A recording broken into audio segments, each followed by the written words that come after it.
नमस्कार विद्यार्थी मित्रांनो, स्वागत आहे तुमचं आपल्या स्टडी फ्लो अपडेट्स या यूट्यूब चॅनलवर। शिक्षक भरतीची आतुरतेने वाट पाहणाऱ्या आणि पवित्र पोर्टलद्वारे अर्ज करणाऱ्या उमेदवारांसाठी आजचा हा व्हिडिओ खूप महत्त्वाचा ठरणार आहे। विशेषतः जे उमेदवार विज्ञान आणि गणित विषयांमधून उच्च माध्यमिक शिक्षक पदासाठी तयारी करत आहेत त्यांनी हा व्हिडिओ शेवटपर्यंत नक्की बघा, कारण याच्यामध्ये तुम्हाला जे आहे आदिवासी विकास विभाग ठाणे यांच्याकडून पवित्र पोर्टलद्वारे होणाऱ्या शिक्षक भरतीची संपूर्ण माहिती किंवा संदर्भ जे आहे ते त्याच्याबद्दल माहिती मिळून जाईल। त्याच्यामुळे चॅनलवर नवीन असाल तर सबस्क्राइब करा, बेल आयकॉनवर प्रेस करून ऑल नोटिफिकेशन क्लिक करा।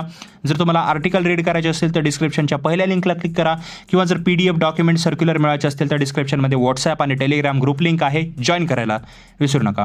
मित्रांनो, आदिवासी विकास विभाग ठाणे यांच्याकडून पवित्र पोर्टलद्वारे होणाऱ्या शिक्षक भरती संदर्भात एक अतिशय महत्त्वाचे शुद्धीपत्रक जे आहे म्हणजे कोरिंगडम जे आहे ते प्रसिद्ध करण्यात आलेले आहे।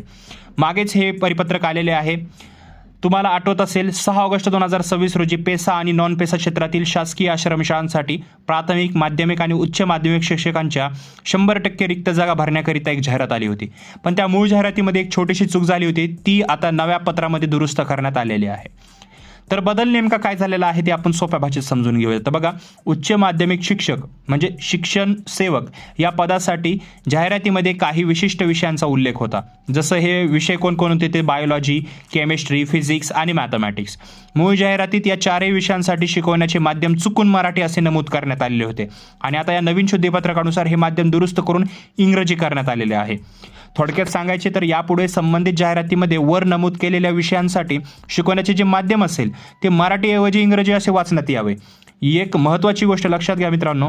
जाहिरातीतील इतर सर्व अटी आणि शर्ती ज्या आहेत त्या पूर्वीप्रमाणे, त्यात कोणताही बदल किंवा काहीच करण्यात आलेलं नाही। हे शुद्धीपत्रक मूळ जाहिरातीचाच एक अविभाज्य भाग असणार आहे, फक्त त्याच्यामध्ये मराठीच्या ऐवजी इंग्रजी करण्यात आलेलं आहे। तर विद्यार्थी मित्रांनो, जे उमेदवार या विशिष्ट विषयांमधून उच्च माध्यमिक शिक्षक पदासाठी जे आहे ते अर्ज करत आहेत त्यांनी या बदलाची नक्की नोंद घ्या आणि त्यानुसार आपली पुढील प्रक्रिया जी आहे ती पार पाडा। आशा करतो की ही माहिती तुम्हाला स्पष्टपणे समजली असेल। तुम्हाला या भरती प्रक्रियेबाबत किंवा अभ्यासाबाबत काही शंका असतील तर खाली कमेंट बॉक्समध्ये मला विचारू शकता, आणि अशाच अचूक आणि छोट्यातल्या छोट्या अपडेटसाठी आपल्या चॅनलला सबस्क्राइब करा, बेल आयकॉनला प्रेस करा, डिस्क्रिप्शनमधल्या इम्पॉर्टंट लिंक्स चेक करा विसरू नका। मी मिळतो तुम्हाला पुढच्या व्हिडिओमध्ये, तोपर्यंत हा व्हिडिओ पाहिल्याबद्दल धन्यवाद।